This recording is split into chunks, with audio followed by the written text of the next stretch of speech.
উজ্জীবিত সংগ্রামী যৌথ মঞ্চ। তবে তারা হুঁশিয়ারি দিয়ে রেখেছেন, যদি সুপ্রিম কোর্টের রায়ের পরও রাজ্য সরকার বকেয়া দিয়ে না মেটায় তাহলে আন্দোলন হবে, বৃহত্তর আন্দোলন হবে। হুঁশিয়ারি সংগ্রামী যৌথ মঞ্চের।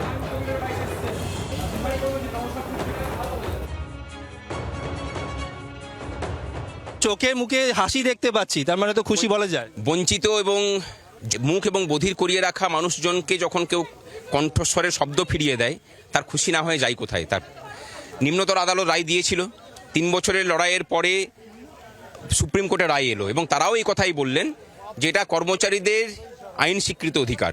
আপনি কিছুক্ষণ আগে প্রেস কনফারেন্স করে বলছিলেন যে এর আগেও হাইকোর্ট থেকে যে রায় দিয়েছিল সেই রায় রাজ্য সরকার মানেনি। এই রায়ে সুপ্রিম কোর্টের যে রায়, সেই রায়েও রাজ্য সরকার মানবে বলে আপনারা মনে করতে পারছেন না। নতুন করে আবারও আন্দোলনে ঝাঁপানোর কথা আপনি বলছিলেন, কিভাবে আন্দোলন করবেন?